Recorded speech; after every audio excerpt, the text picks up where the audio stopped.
Eshkol3 and I will be the chairman today. I appreciate very much that you came. It's a difficult task because we have to compete with Ruth in the other hall, Ruth Westminster. So I appreciate very much that you came. We will discuss today various questions regarding the food. The food became a real problem in the world. On one hand, in the poor world, we have a big part of the population, probably 1/5, which are malnourished and make $1 a day.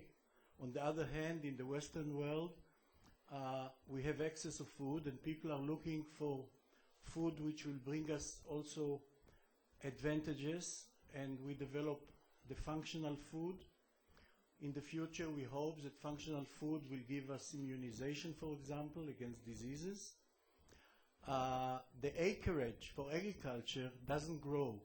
However, the population is growing all the time, so the calories that we need as food is growing the same. So there is a challenge. And as late Professor Borlaug, who got the Nobel Prize for the Green Revolution, said, feeding the world is the miracle ahead of us. And we have to take this challenge to learn. And today, I hope that we'll discuss this question and probably others related to food safety and food security. And we, the panel members, which I'll introduce very soon, will talk very shortly about the principle of their subject. And then most of the time we'll open the session to question and answers with the participation of you. So please don't be shy. Ask whatever or comment whatever you like. And I hope we'll have an interesting session. Thank you again for coming.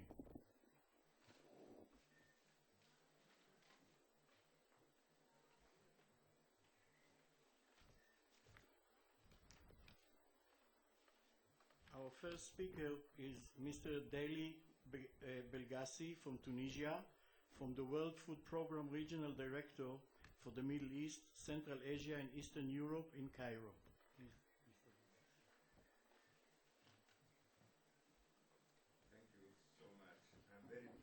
Be here and really inspired by President Perez's speech in the opening of this conference, where he highlighted the importance of food security and the problem of water. So the theme of this session, what we will eat tomorrow, give us the chance to address both serious global food security challenges as well as highlight the opportunity that emerged from this real crisis. The world was recently hit hard. Several challenges and a series of crises have intertwined to place us at the eye of perfect storm. Today, the world is nourishing more people than ever before, and if we look at the facts, we found ourselves facing a grim picture. According to the United Nations Environment Organization, the world may be losing up to 25% of global food production by 2050. Due to the combined impact of climate changes, land degradation, water scarcity, and crop pests. The world must also prepare to double food production to cover the need of an additional 2 billion people expected to be living in our planet.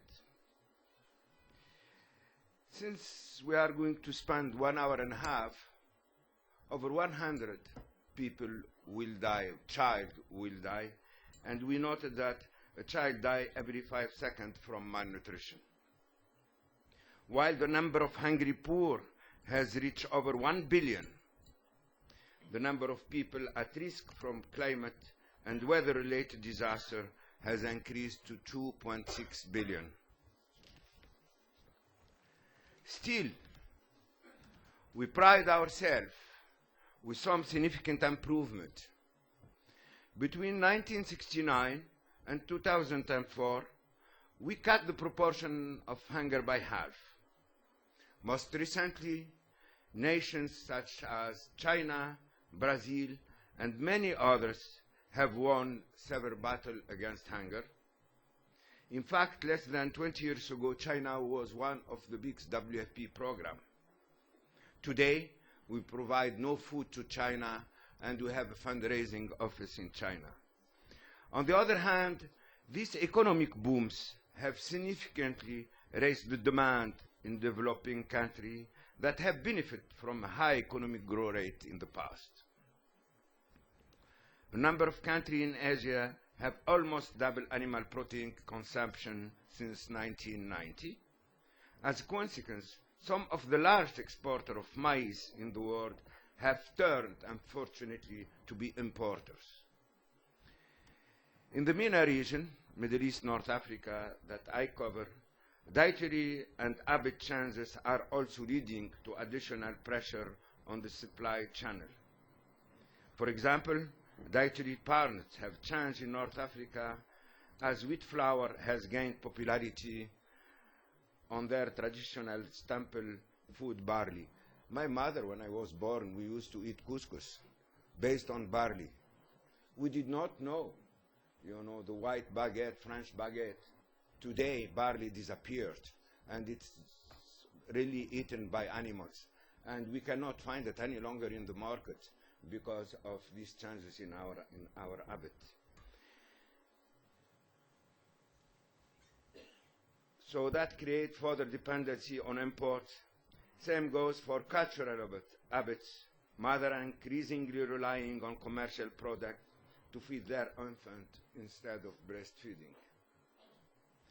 These dietary and habit changes, together with the increasing cost across the entire value chain of food production, the global pressure to find an alternative source of energy, and the experimentation with biofuel, and you all witnessed the food crisis in 2007, where over 4%, I guess, of biofuel was consumed feeding, cars and planes instead of feeding human beings, was a disaster, and we never reached the level of where the world stock reached 18% of food. That was a real threat. In addition, severe weather and natural disaster are throwing compounded blow to the world food supply. On the bright side, the high food prices and the increasing demand present a huge historical opportunity for developing world farms. Some concrete steps have been taken to combat the emerging crisis. The international community has called for investing in agriculture. World leaders are making unprecedented commitments, such as their pledges in the recent G8 and the G20 summit to invest over $20 billion in food security, mentioned by President Perez. To capitalize on this effort, now is the time to take action and reconsider global trade policy. As start, we need to resume discussion that were stated in Doha round in 2010. No result. Disciplines has been discussed on food and non-food, but still that has to come to an end in order that we have a positive impact on future food diversity, production, availability, and accessibility. In WFP, we are transforming the way we do business. Broader tall books of response to huge was launched with the intention of protecting local market while addressing urgent hungry and nutrition need. Today, up to 55% of our budget in cash, allowing us to purchase from farmers throughout the developing world. Our new food basket of commodity, including fortified date bars made by the people themselves, micronutrient fortified rice, refined vegetable oil, and nutritional ready-to-use supplementary food for children, were also appealing to cultural preference while not sacrificing nutritional value. In some countries, we have reintroduced barley instead of wheat, and that's, I think, it's a good result. In conclusion, it is no longer business as usual. The recent crisis has proved food security and water are global concern. The patterns of food consumption and the food production map are being altered as we speak, with serious implications on global supply and demand mechanism. Paradigm shift in our approach is required to be able to tackle today's challenge. We need to think out of the box and strategically plan what we intend to leave beyond us for tomorrow's generation. It was less than 50 years ago that the World Food Programme was founded as a surplus food program, with nations of the world sharing their bounty with the world hunger. Today, less than 2% only are coming from surplus. As advocate from the hungry and poor, we are concerned, and the whole world shares our worry. We are at the crossroad, but with every challenge comes the opportunity to strive and succeed. What we will eat tomorrow? Intriguing questions with many possible answers. Well, we will eat the fruit of our labor. In my language, in my home, they will say, on va manger le fruit de la sueur de notre front. So let's join effort today to ensure that tomorrow we and the generation after us enjoy the beautiful fruit of our hard work. Thank you so much. Thank you, Victor Belgasmi. Thank you very much. Our next speaker is Professor Jonathan Gressel from the Weizmann Institute, who is also a co-founder of the company Transalgae. Please, John. Thank you, Ilan, and thanks for inviting me. I don't know why I was invited. I would like to express my outrage from things we've heard. How can it be in a world like this that 1 billion go to bed hungry every night? Even if the FAO statistics are wrong by a factor of 1,000, that would be 1 million go to bed hungry every night. Many of the others eat bad food. So we have a real problem. And what are we doing about it in this world? Well, in the recent years, agricultural research budgets have been cut. Increases in food aid have gone up, which is good. I mean, people do have to be fed. But most of those who are hungry are rural poor. These are people who are living on the farm. They want to produce their own food. The economists tell us there was an overproduction, but then we find out what they mean by overproduction. If you have the average world supply of wheat in storage is 30 days at a given time. If it's 27 days, the price goes way up. If it's 33 days, the price plummets. As an agricultural scientist, I wonder, how can that be? Just one major drought or one major thing should really affect it. But we don't have a world oversupply of food. We think we do. From economic points of view, maybe we do. Much of the developing world is in subsistence agriculture. What does that mean? On average, they're getting 80% of their calories from what they grow themselves, and the rest, who knows how. Okay, so why is this? And I'll be outrageous because I'm outraged. Governments want to keep the prices low because otherwise the people in the cities riot. They import cheap subsidized grain from the West. If you do this to the West, they call it dumping. But it's sending grain to the third world under costs of production. If it's under costs of the farmer's production locally, why should he try to grow stuff? There's plenty of corruption and infrastructure problems. There are no roads. There's no storage capacity. Fertilizer is sold 4 to 6 times Western prices. We have a whole bunch of meddling NGOs who I think want to keep the poor poor. They're pushing concepts like farmer-saved seed, which really is the worst thing you can do. Seed just goes bad year after year, farmers save it. These NGOs, some of them tell the Zambians when there was a huge food crisis and these people wanted to send them genetically engineered food, that this would cause impotence and many other stupid things. Okay, there are solutions. Oh, and there's another major problem, and that's male chauvinism. 80% of women's time is spent weeding. if you hear any discussions in any of the programs on what the world wants to solve, it's not weeds, it's insects, diseases, drought, everything. Nobody cares about the women. We do get some solutions from engineering. Some engineers made an ergonomic handle for a hoe so women could weed more easily. That, to my mind, that's genetic engineering can do much better, and it has been doing much better. Recent experiment with genetically engineered maize in South Africa. Women discovered that they could spray 2 hectares of genetically engineered corn with an herbicide, dirt cheap herbicide, in a day, where they couldn't handle 1 hectare in a month.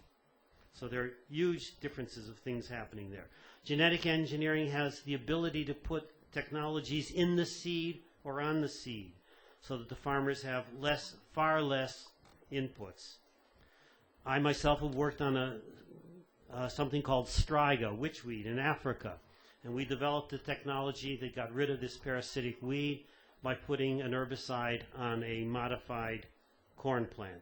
It's now throughout Africa.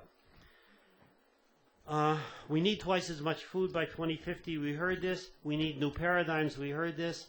An interesting paradigm happened in Malawi recently when the World Bank refused to give the government a loan for seed and fertilizer. The government did something they'd never done before. They actually spent $5 million of their own money to supply farmers with seed and fertilizer on credit. The result was a doubling of yield. There's no reason that Africa yields should be 1/3 of the world average. Same in most of the developing countries. On the other side, we need to develop new crops. And one way to do this is, again, by transgenics. And that's one of the things I've started doing in my retirement. We founded a company that's domesticating marine algae using genetically engineered techniques. We take CO2 from industrial pollution, use seawater and desert areas, and the whole idea is to produce both oil for fuel or food, but more importantly, high-quality protein, carbohydrate feed, which will be excellent for animal or fish feed and possibly replace fish meal. Our dream is to have huge seaside desert with algal farms, and next to them aquaculture, which could use the feed. This could make a lot of jobs in the developing world, in the tropical world, and it could be an excellent thing to do. So by getting agriculture from production, from subsistence to production, and by using some new crops, I think we can put 2 nails in Malthus's coffin. We have to do this, and we are. So this is what we're hope. There is hope, but we have to get our act together and start working on it. Thank you. Thank you very much. Thanks. Our next speaker is Professor Luis Inersos Ceballos from the Department of Horticulture in Texas A&M in USA. Please. Before I start, I want to thank the organizers for the invitation. It's an honor for me to be here in Israel. It's my first time. And I'm going to share some of the some thoughts that we have been working the last few years in relation to food products and food systems in general. So far, we have been talking about food security, which is very important. Dr. Michael Doyle will be talking about food safety. I'll be talking about functional foods. It's a very interesting area. And I'm not sure if you are familiarized with the concept of functional foods, but I'll be describing it as we go through the presentation. Some facts. There's increasing rates of chronic diseases. Cardiovascular is the #1 killer in many countries. Cancer, the number of cancer cases in the world are increasing as well because of the genetics and the diet. Obesity, more than 20% in many states in the United States of the population is something very dramatic, and those numbers are increasing. We're talking about 1 billion people that go to bed hungry. Well, there's 1 billion people that are overweight in the world. So diet and the way things are the way we relate to the food is maybe something that we need to think about in terms of choices. This is a graph showing the U.S. food market annual sales, and you can see that the U.S. conventional food industry, that would be any product like yogurt, bread, and so on, it's about $486 billion in sales per year. From that, 20 billion is what we call functional foods, these special foods that have chemical compounds, it could be extracts or an extract of a plant or a fruit that have a unique property to it of beneficial effects to health. Then you have 120 billion for drugs and 50.3 for dietary supplements, that would be the pills. So you can see that there is a growing market there. That functional food market is growing 10% per year. So I was saying that the functional food is very similar to a normal food. It's just that it has some physiological benefits that goes beyond nutritional functions, and nutritional functions will be covered later. But this one here deals with the specific chemical compounds that can be related to the prevention and maybe stopping or deferring the progression of certain diseases. Now, what the government is doing in many countries is trying to educate people to make right choices about food products. In the US, they educate by making things like the pyramids, showing what to eat, what not to eat, or even researchers like in my case and many other colleagues around the US and around the world are trying to study different types of products to see which ones are the ones that have higher levels of antioxidants. And the impact is that if we are able to determine which ones are the ones that have more activity, those are the ones that are highly demanded. So research has really a big impact on this. It's very common now to see a yogurt, which was a common yogurt, now it's a functional food yogurt. Why? Because they added some extracts into it. The thing is that there's a brilliant future for plant natural products. 80% of the world population, now we're talking about rich and poor, depend on natural products for health treatments.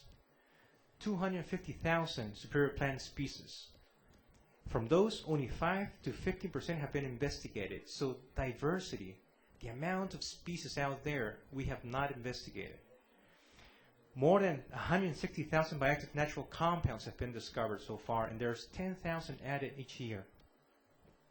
And just to give you an idea, in numbers, 20 of the best-selling drugs derive from natural compounds. So you can see this relationship between, even in the formal pharmaceutical industry, they do depend on these natural products. So I'm focusing my talk on biodiversity, to be aware of this. We don't focus too much on biodiversity. And even though we've been talking about crop production, which is very important, there are resources, there are genetic material out there that we are not considering, and we're letting it go, this pool of genes. Here's an example in South America. You have 3 centers of biodiversity: the Andean region, the Andes, you have the Amazon in the northern part of the tropical Amazon, or the tropical subtropical areas of Colombia and Venezuela. And you find thousands of species of products that can provide us the things that we need.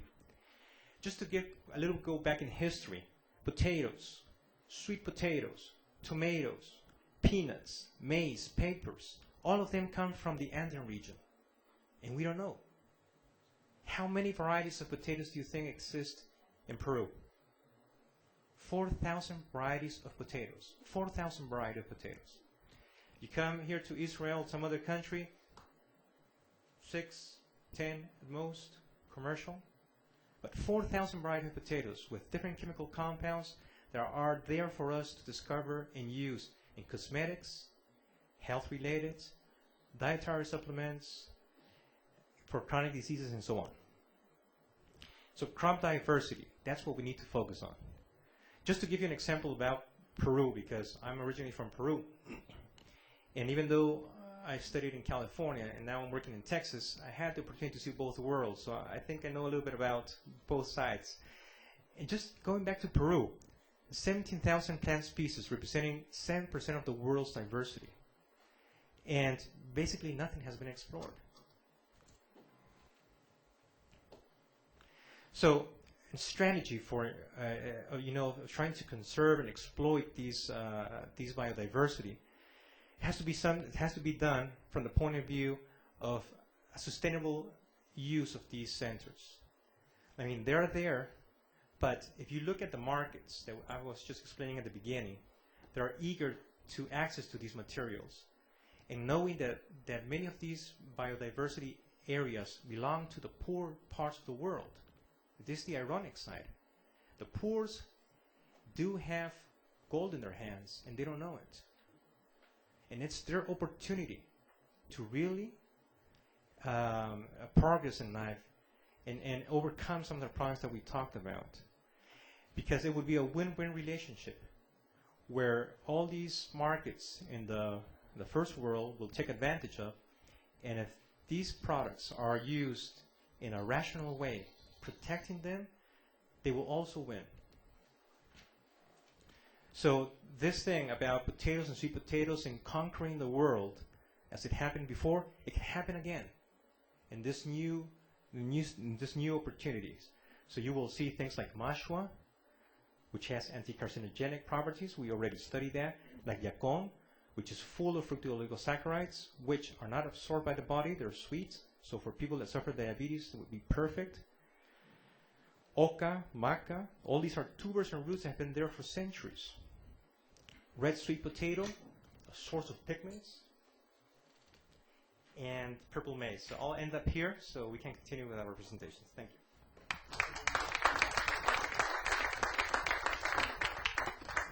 Thank you very much. Our next speaker is Dr. Dan Keret from Israel, who is a MD and naturopathic medicine practitioner, also deal with patients with heart conditions and alternative medicine. Please. Hello. I'm going to speak about from a different perspective because I'm a clinician and I learn what is the best nutrition to have the longer life with the best quality of life and health. I'm going to talk very down to earth. What are the trends that I learned from the research about nutrition?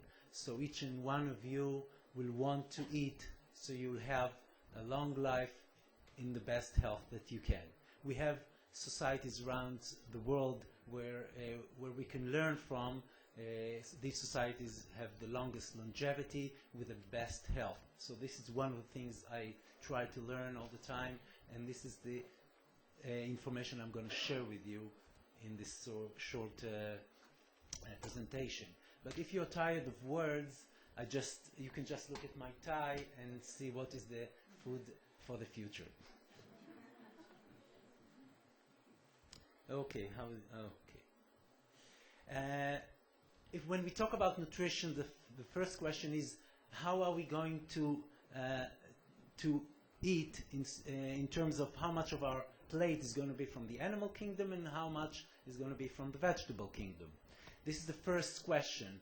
When I talk about food, that's what I want to discuss when I meet conventional dietitian. By the way, the reason I think I was invited is because I represent a bit of unconventional approach to nutrition. I'm not a regular dietitian, as you probably understand from what I said before, and my approach is not mainstream. So what I learned from what's going on around the world is that if we want to live longer in better health, we better eat less animal and animal products. It goes well with the things that were spoken about just before, because eating from the vegetable world takes much less resources from planet Earth. You can feed more people on the same amount of land, water, etc. when you feed them from vegetable kingdom and less from animal products, because animal products take much more resources to produce. Also, eating more animals increases morbidity and mortality from the major diseases, and since the world is becoming older, people will spend and will have more energy, time and money to invest in health. This is what I see in the clinic and when I teach all the time. So we'll eat more vegetable, fruits, whole grains, because most of the cancer fighting ingredients you'll find in vegetables. Some of them were described just before, but eating more vegetables and other sources of the vegetable world, you will consume more cancer fighting ingredients and also protect you from other major diseases that inflict Western civilization, especially. We'll eat more legumes in English or pulses, legumes in American, pulses in English. Will replace the animal protein. It also goes well with shortage of food if we consume vegetable protein instead of animal protein. And another advantage is as you go lower on the food chain, you consume less toxins. It's not really organic, but it's more organic because regular vegetables contain only 1% the toxins that you consume when you eat the same amount of food from animals, because animals really get all their toxins from the grains and whatever they eat, so you get it concentrated. Fats. There will be an increase in omega-3 consumption in food and supplements. The recommendation will not subside. I think this is not a passing fashion, everything we hear and talk about omega-3 oils. Omega-3 oils is part of our evolutionary diet, and you will hear a lot in the future about the ratio between omega-6 and omega-3. It used to be 1-to-1 in our pristine or primal diet, Paleolithic nutrition, the nutrition before the beginning of civilization. And in places in the world where you have the longest longevity, people consume them in a ratio of 1-to-2 or 1-to-4. In Japan, for example, the Far East is a good example of the longest longevity in the world. So you will hear a lot of talk about the ratio of omega-6 to omega-3 in different foods. Of course, everybody will agree that people who want to live longer and healthier will consume less hydrogenated, partially hydrogenated, saturated, and commercial fats, and there will be more consumption of of foods containing omega-9, which the best representative and part of the famous Mediterranean diet is olive oil. The trends, as I said,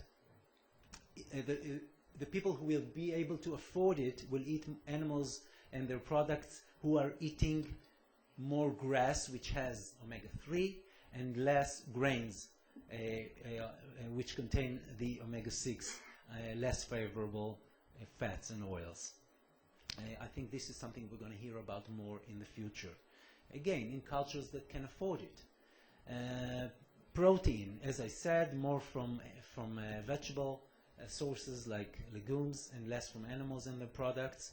And when we get to carbohydrates, people who are wise and learn what we can learn from what we know today, will consume more complex, whole and coarse grains with low glycemic index, and that really coincides well with what was said in the beginning. Barley is the grain with the lowest glycemic index.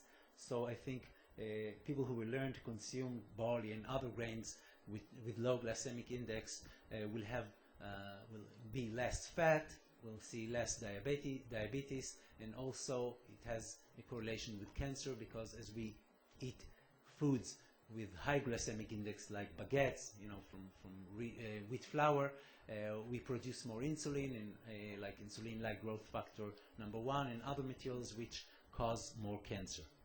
So I appreciate your listening. Just, sometimes something is just not right, says one hunter and gatherer to the other. Our air is clean, our water is pure, we all get plenty of exercise, everything we eat is organic and free range, and yet nobody lives past 30. So the lesson, I think, is to get the best of both worlds. We can learn from our primal diet, but also learn from societies that live the longest, and that's what I'm trying to do. Thank you so much. Thank you, Dan. Our next speaker is Professor Eyal Kimchi, who is a professor of agricultural economics in the Faculty of Agriculture here in Israel.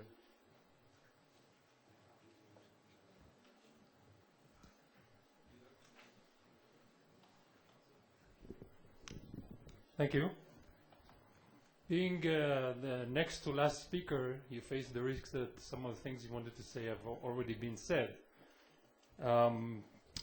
But anyway, when I saw the title, the topic of this session, what will we eat tomorrow, I thought, well, maybe that's not the right title, because for too many people in this world, the question is, will we eat tomorrow, or how much will we eat tomorrow? And it's been discussed here before. There's more than 1 billion people in the world today that are malnourished or hungry. And do we do enough about it? What can we do about it? Why is it so? These are some of the questions that are facing the world of tomorrow. So this is the figure that was put up by FAO publication about 2 weeks ago. Some years ago, the international community set up a target of halving the number of poor people in the world by 2015. We're not going to be there. We're actually going in the opposite direction. The number of poor people in the world is rising. And let me remind you that just 2.5 years ago, just before the financial crisis, we had a food crisis in the world. And even here in Jerusalem, I think people were standing in line in supermarkets to buy rice, just fearing that will disappear from the shelves in a few hours. And now it's kind of, we're not talking too much about it because now, the banks are failing. That's more important. But still, the food crisis is not over yet. It's been a sign on, the words are on the wall. It can come back. Did we do enough to stop it? Probably not. We need to do some more. So let me describe in very short words the food crisis that we experienced and try to say what we need to do in order to prevent it from reoccurring. Now, if you look at supply and demand for food in the world, it's more or less adequate, as has been said before. There's enough food in the world, but it's not being distributed properly. It's not coming to the right places. So the system is not right. And the system creates shortages that can be short-term, but could have adverse effects on certain populations. So why is demand for food rising? It's not only the population of the world is rising, but also population becoming richer. And especially if you look at high-growth countries like China and India, that have experienced growth rates of about 10% per year in the last decade. The people are moving to the cities, people are becoming richer, they start consume not only more food, but more processed food. And more processed food needs more, it's actually a waste of calories when you process food. So that increases the demand for food in the world. Also, we have problems of supply. The problem of supply is, first of all, with urbanization. Urbanization takes away some of the most fertile land that is around for agriculture. But also, we have the biological fuels that put tough competition for agricultural land in the world. And not coincidentally, the food crisis occurred at the same time with a rise in gas prices, in oil prices. And when oil prices are high, people are moving to cultivate crops that are used for gasoline, not for food. And that's tough competition. And that's not a law of nature. I mean, the governments of the European Union and of the United States are subsidizing production of of crops for biological fuels. So that's one of the reasons why there's not enough food in the world. Of course, we have climate change, we have all the natural disasters that have occurred in the last few years. These are short run and can be overcome. But we also have the system that is not working properly. Agricultural investment went down. Why? Because there was a feeling, at least in the West, that there is enough food. The people have been talking about the mountains of milk that are accumulated in Europe, but still, it doesn't reach the right places. So agricultural investments in low-income countries went down over the years, slowly but steadily. Productivity growth has not been the same as in early years of the Green Revolution. Research and development has been not sufficiently promoted by governments and by international organizations. And existing crops have lost some of their productivity over the years. And on top of that, you have to add the price of inputs, especially oil. When oil becomes so expensive, oil is now, modern agriculture is intensive in energy, You need to ship the products from one country to another, and that becomes more expensive as oil prices go up. So the small farmers in the developing countries are not able to even afford to buy their inputs in order to grow the grains that have become so expensive. So it's a kind of a vicious cycle that leads to poverty and hunger. So we're still stuck with a food problem in developing countries. Input prices are still high. There's not enough credit for farmers to buy the inputs. We still don't have enough agricultural investments because governments have other priorities now. They have priorities in the urban sector, not necessarily in the rural sector. Food aid may not be the same as it has been in the past because, again, the Western governments have their own problems at that point and they need to worry about their own population. And we are in a situation of very low international grain stocks that leaves the international markets very vulnerable. So what do we need to do? In a few words, we need to boost investment in agriculture, especially in infrastructure and in markets. We need to disentangle the food market from the energy market by abolishing the subsidies to biofuels. We need to abolish the constraints on international trade barriers between developed and developing countries, and we need to stabilize food markets by various measures. It's possible to do that. I've been in Angola a few months ago, and I've seen an agriculture investment project that is originated in Israel, built by Israelis, operated by Israelis, and now transferred to the Angolans themselves. It's a miracle. You have to be there to see that. It's possible. Technology is available. The only thing is to bring it to the right places and to give it to the right people. And I want to say something at the end that is a little bit more controversial. Population control. Okay? Take it with you. We are eating our own planet. We have to do something about population. Thank you. Thank you, Eyal. Our last but not least speaker is Professor Michael Doyle, who is a professor of food microbiology and director of the Center of Food Safety in the University of Georgia. Please. Thank you very much, Mr. Chairman. It's a real pleasure to be with you all. I'm a food microbiologist, and much of the work that I do is not just microbiology, but food safety in general. And so the focus of my presentation is going to be on food safety and what it's going to take, I think, in the future to ensure the safety of our foods. And the world economy is now a global economy. And that has really changed the way we do things in the U.S. Oops. What am I pushing wrong here? Okay. Forward.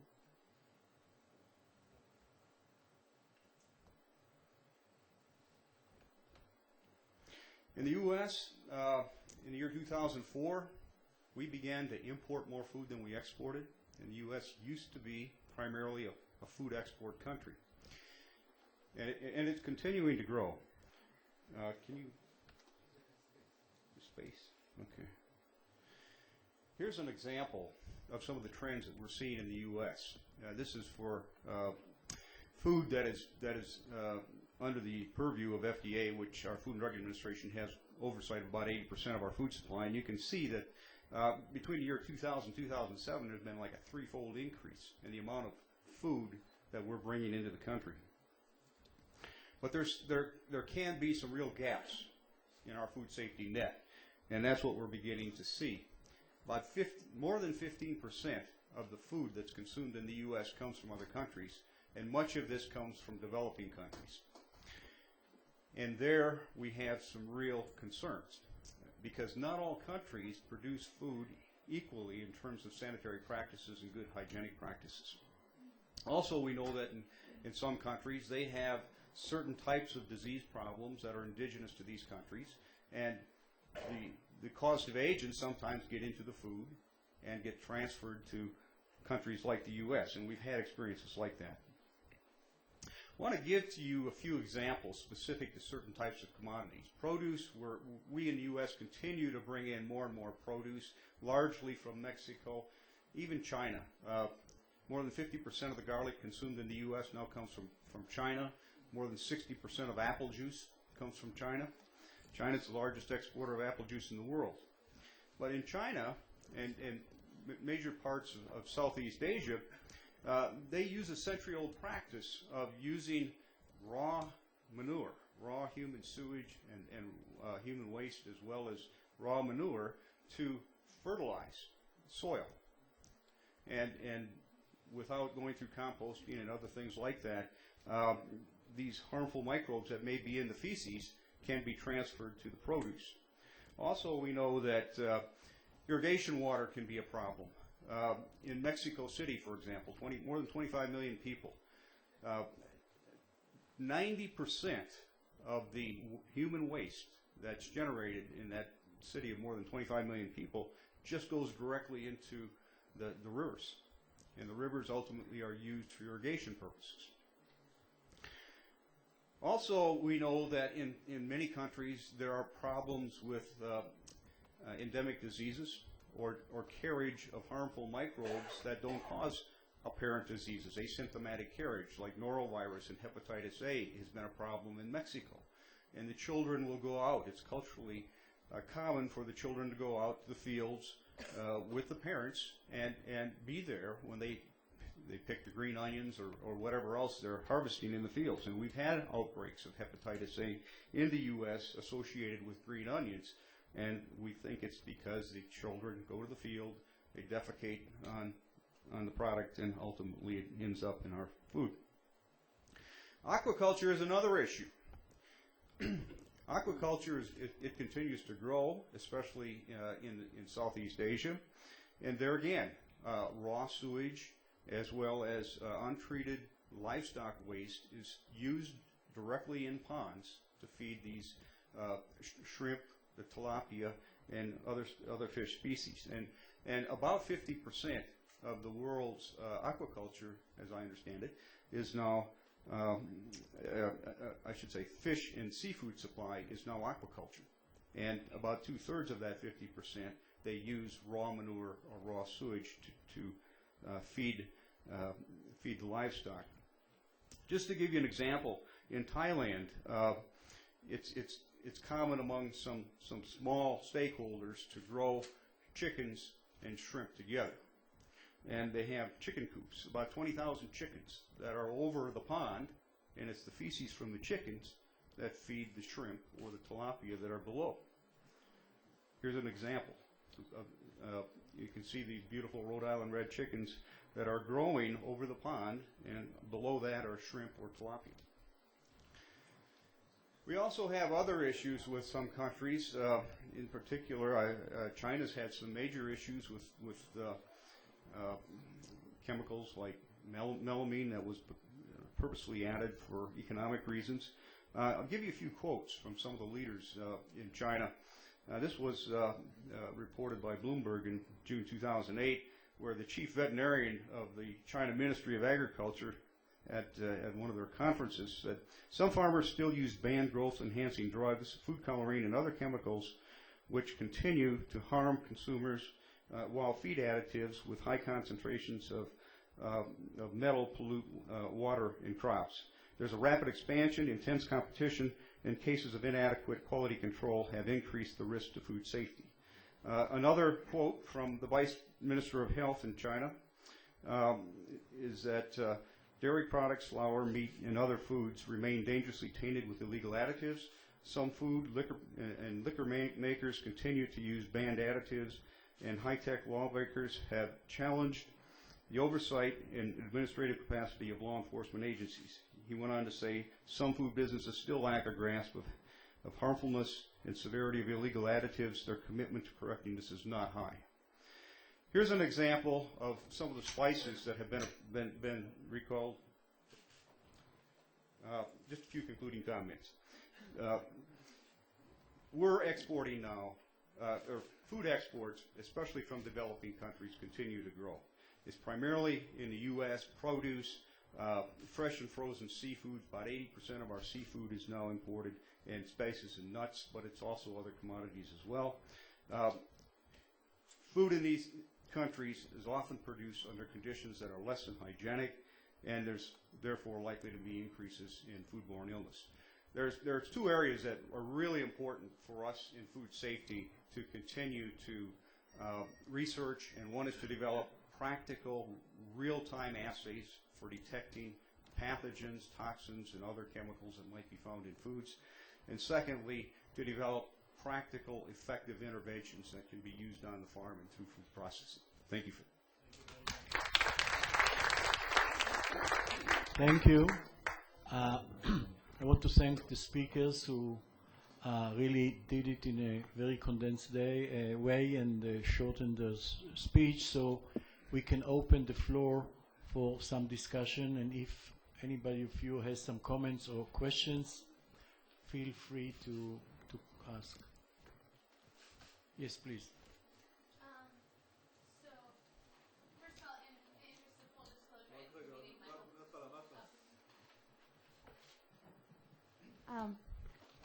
Okay. Hi. Is it on? Okay. In the interest of full disclosure, I've been reading Michael Pollan's In Defense of Food. So I have two main questions. One is, in response to many of the problems that I hear described, how feasible do you think supporting local, sustainable means of food production is, including diversification of crops on an individual farm scale? And the other one was in response to the discussion about pharmaceutical foods, as it were. Do you think this is a positive development? I know in talking about, how do we provide food to people who are hungry, clearly that's one way of increasing the nutritional quality of food, but to what extent is that just an extension of the over-processing of food and the removal from food of what it actually really means to be food, and kind of the creation of food into a new kind of medicine? And how much is that actually contributing to many of the food-related illnesses that Americans especially, but many people in the developing world who do have access to as much food as way more food than they really should have access to. So how much is that actually contributing to the problem? Naftali Moser. I'm doing a lot of work between Israel and India. I'd simply like to hear some ideas from the panel about how Israel and India could work together, combining perhaps Israeli technology, Indian needs, and so on.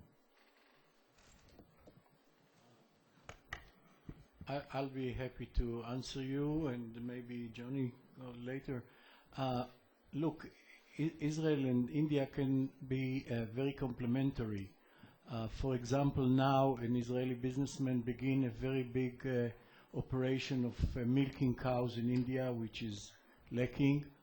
India has developing agriculture. It's huge agriculture, so they can adopt new technologies. There is the question of securing food in India. So I spoke with the Ministry of Agriculture there. He said that he will introduce genetic engineering because he has to secure food, and this is the most important. But however, you have to do it carefully, and together we can do. There are irrigation technologies. There are a new invention now in Israel, how to collect dew water and to reduce the need in irrigation. So there are many technologies. On the other hand, Indians are a very fast developing country, so I think it's complementary. Maybe Johnny want to add? I'd like to address the first part of the first question about foods, and we do have a major problem. The world gets 80% of its calories, man and its animals, from 4 crops: maize, soybean, wheat, and rice. To my mind, this is a very dangerous thing. I spent a lot of time analyzing why. It's because these crops have a lot of genetic diversity and people like their products. There are a lot of wonderful old crops out there which people stopped growing. One of them was mashua, which he described a few minutes ago. I spent about a year writing a book, which I happen to bring with me, called Genetic Glass Ceilings, on how to further domesticate these crops that people stop growing because they're not domesticated enough. They have problems that have to be overcome. The farmer won't grow them unless there's a market for them. Some of them are excellent, but you can't store them, you can't ship them, you can't get them to market, they're too perishable. Genetic engineering can assist in overcoming many of these problems.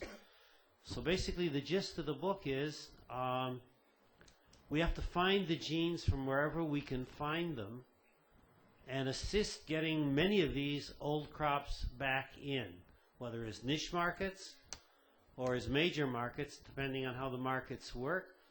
Some of the crops that people used to eat, they're really awful. They don't taste good. And that's why we lost them. But if they do have other properties, you can get rid of the bad flavors. We did this when we domesticated tomatoes, which were once called love apples because they had hallucinogenic compounds in that people thought were aphrodisiacs. So this is part of domestication. So we have to search these things out, see what genes are needed, where we can get them. And now with modern molecular biology, you can take the gene from wherever you'd like and put it in to a crop and actually assist it quite a bit and overcome some of the problems that cause people to stop growing some of these crops. You probably want to address the other aspect. I would like to add a couple of things. Your question is a good question because it always, when you bring a new concept or a new trend, it always brings a reaction, right? And that's right. If you see it in a positive way, I mean, all these markets that I was showing you are the result of awareness of people about their health. And so it is true that they're going to these developed countries. But at the same time, it's a good opportunity for many of these people that are in the poor countries to have an opportunity to reach those new markets. So they will benefit. And they will benefit if they exploit it in a rational way. So it's a win-win relationship if you see it from that point of view. Now, genetic diversity is very important if you want to improve, obviously, yields and a series of production. You can actually improve things. Health, as we both covered the different benefits of all these different chemical compounds. Just recently, for example, in a work that we did with peaches and plums, we found out that specific chemical compounds that can inhibit the growth of breast cancer. And that will have an impact in the way you perceive the fruit. It will give an additional value to it. But said that, there's one topic that we did not cover, and I was realizing this right now, and it's about handling products after they're harvested. You see, big losses are produced after you harvest things. It is estimated that between 5 to 15% of what's produced in developed countries does not get to the consumer. And in underdeveloped countries, it can go up to 45%. And it's crazy. So we can increase the yields. Yes, we can do that.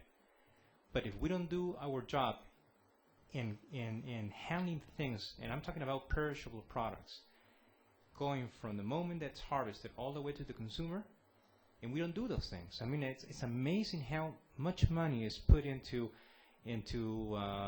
genetic modification of tomatoes so it can last 3 or 4 weeks or 7 weeks at room temperature. For what? If we can with only a small fraction of that money, we can train people in different countries to show them how to handle things, and we're not doing our job. Thank you. Mr. Bergasni would like to comment about the first comment we had, please. Thank you. You should have been with us in the panel. You know, the world is going through a lot of changes, and we have no choice today, because if you look to, for example, food aid, you know, during the first meeting of the Doha round WTO, it dropped down from 11 million at that time to 5.6, 5.7 million today. Okay, the World Food Program, for example, has developed tools, and we are working to promote local production with small farmers to locally help them to produce and to buy from them you know, and to distribute to them and to process in your neighboring country, you know, they are doing some great job about that, where we provide credit. The family will buy cows or goats and chicken, and then the product is sold in the market, you know, and then beneficiaries, those who are in need, they will go there and buy. So real, you know, safety net program, that's the answer. And to make you happy, we are working with Masha and my friend here, Chaim Divon, he's my brother. You know, we are working with him in Africa to exploit the wonderful Israeli, you know, very high technology in agriculture, and you know you are one of the best, and try to promote also local production in Africa, working together. Thank you. Yes, please. I also wanted to ask a question. That's why is the microphone mic here. 2 sessions ago, Mr. Simon Peres and Ray Kurzweil had a discussion about the future of different fields, including the food production, and they mentioned that the gene technology will probably completely re-engineer the agriculture production. They gave an example that probably we will be able not to produce animals but only meat. So what is your opinion about this?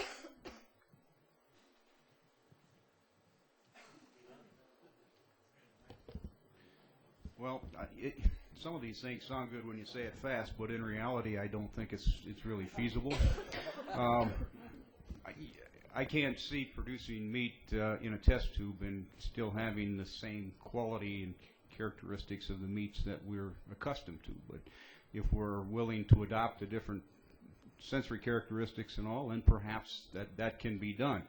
To the first question that was raised about having local growing crops, you know, again, that sounds good when you say it fast, but in the U.S., which is the primary clientele to which Michael Pollan had written this book, it's just not possible to grow food of a diverse type throughout the country that's within 100 miles of consumers. It's just not realistic. And if we want limes in the U.S., we get them from Mexico. We don't grow them in the U.S. 99% of the limes consumed in the U.S. come from Mexico or outside the United States. So the bottom line is it's a great idea, but realistically it's just not going to happen. Hi, my name is Gil. I have Egyptian mother and a Polish grandmother, so you can imagine the amount of advice I got through what is good for me to eat. Now, Stick with the Egyptian. stick to it, yeah. Now Will prolong your life. now everybody's talking about the organic markets, just eat organic, all the organic craziness, and I'm paying a lot of money to eat organic. What is your agenda through organic foods, and what is really the difference between the organic and the not organic?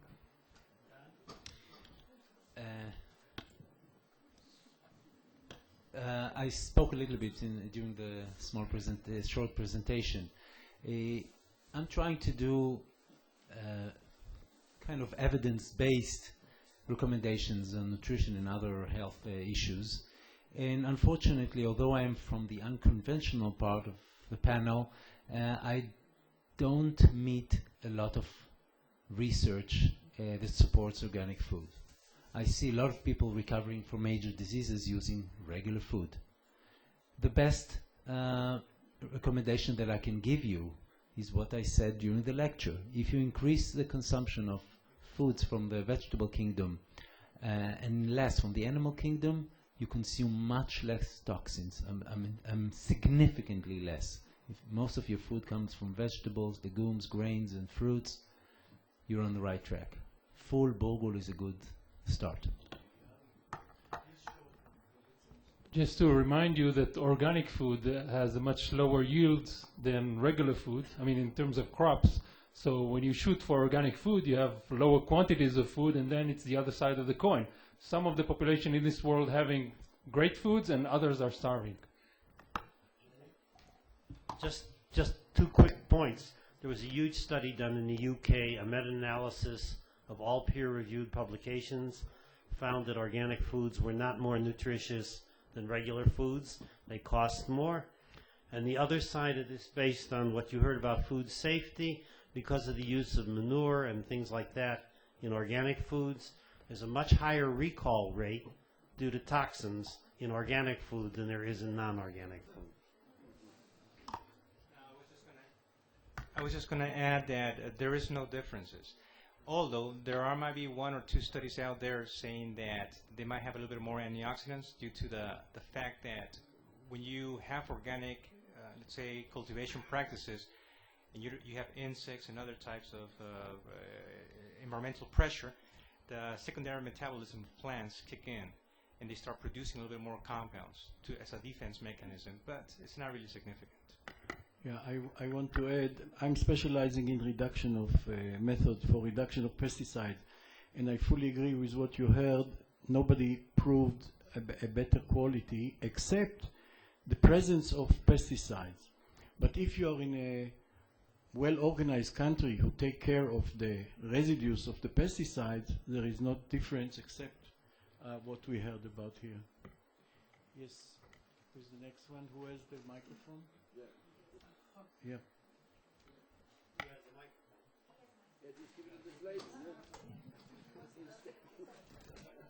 Hello. Tamar Weissman from Sviva, Israel. We provided environmental education connecting kids in the States and Israel. One of the things I've been seeing a lot of is studies to do with the water that everybody's drinking. Mainly in the States, there were lots of things comparing bottled water and tap water. Israel, it hasn't fully hit here yet, but there's a lot of competition out, like growing, and a lot of questions. What's better, bottled water, tap water?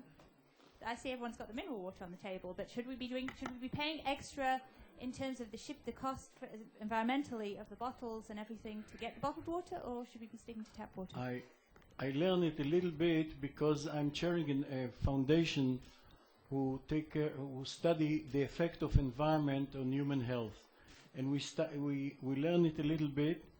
And the matter of fact, in many cases, the bottled water are very dangerous to you because many of them you buy in gas station and they absorbed all the fuel, and also they are standing in the sun for weeks in a hot climate, and nobody knows what comes from the plastic. So this is not clear, but in any case, in few months we'll have here in Israel a conference dedicated to this question.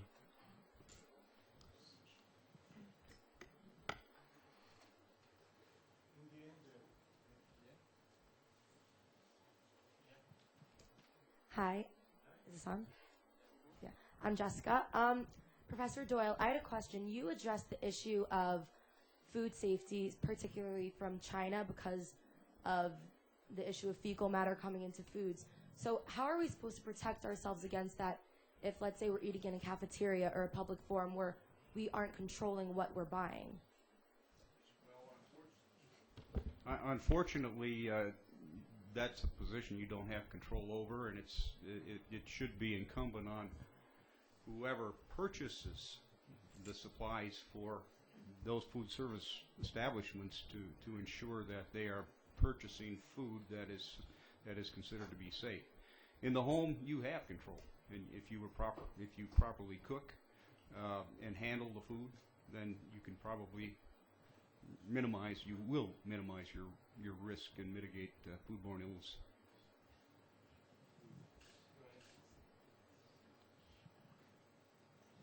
Gentlemen, thank you. I'm Sharon Bell from Nashville, Tennessee. You mentioned really two ends of the spectrum. One is the production of food in China, where the practices are not what we would prefer in the United States or the rest of the developed countries in terms of food safety. But you also talked about the other end of the spectrum in terms of developing countries that are very subsistence agriculture.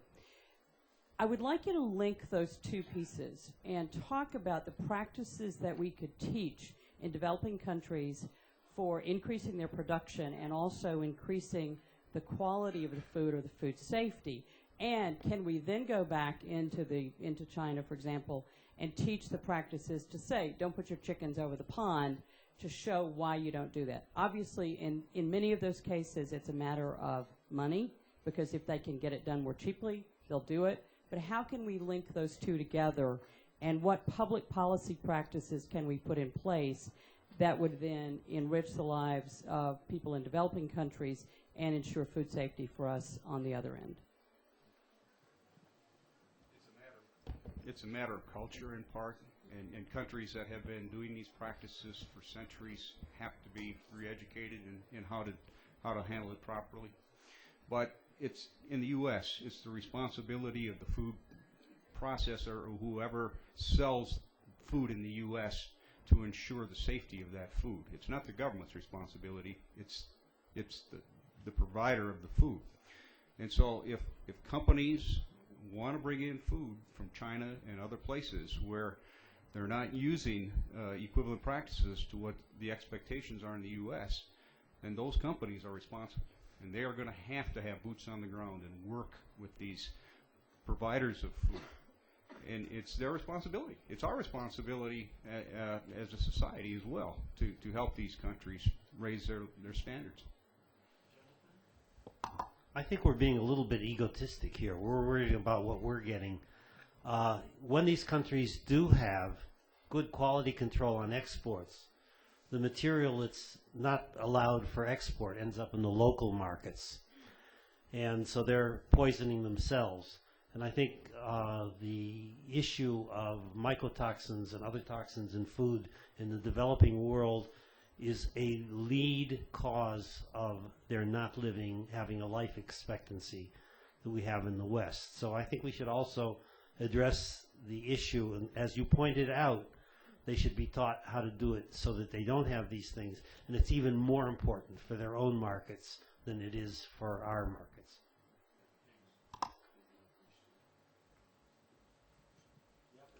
Hi, my name is Yael and I'm writing in Globes, a newspaper in Israel.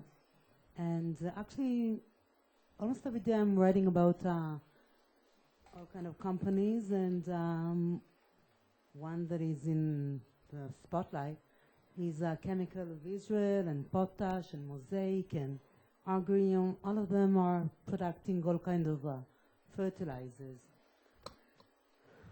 I'm writing, but I don't know if it's really good for them, for us who's eating all the crops that are, getting all those fertilizers. Please let me know. Help me understand if I'm doing the right thing.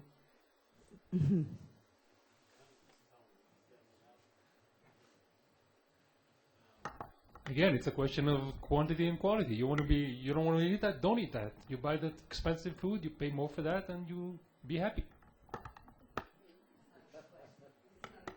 No, the really point is that if you want modern agriculture to produce good product and in large quantities that it will be cheap, you have to put fertilizer.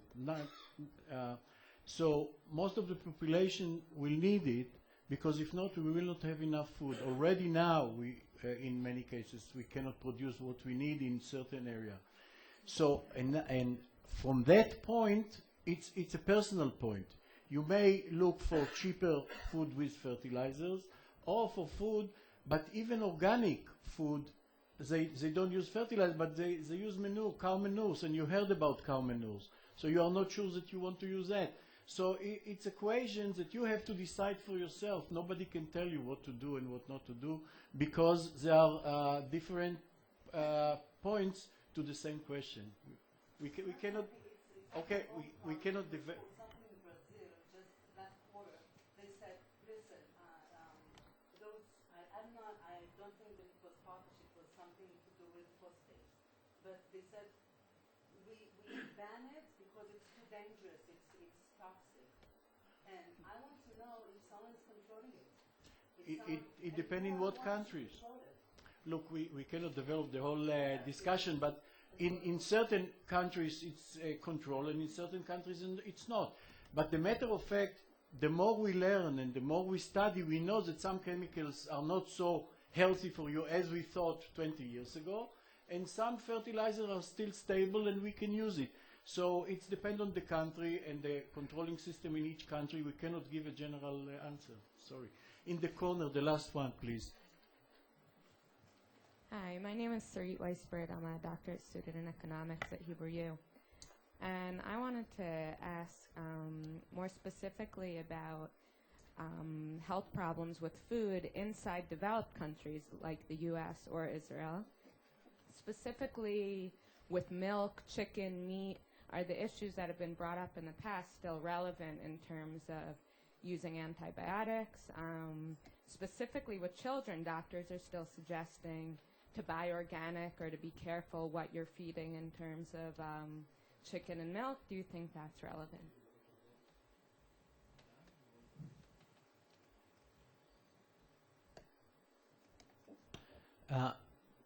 I think that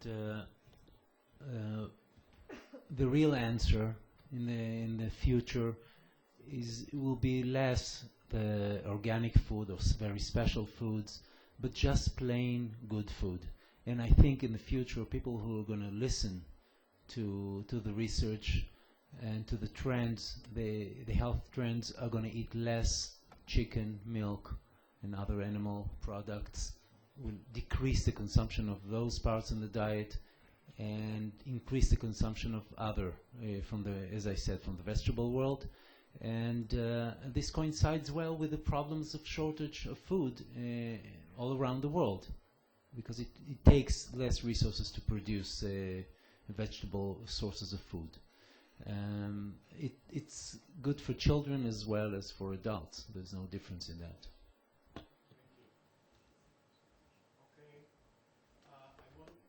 I want to thank our speaker, who really covered a very wide spectrum of questions.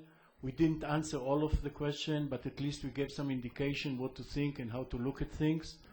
I want to thank the audience who came, and you were a very active audience, so we appreciate that. I want to summarize again with Bolak, who said feeding a world of 10 billion people is the miracle ahead of us, and we try to overcome these questions that we raised. I just want to finish to tell you, a friend told me that he is on the seafood diet. When he sees food, he eats it. Thank you. Thanks.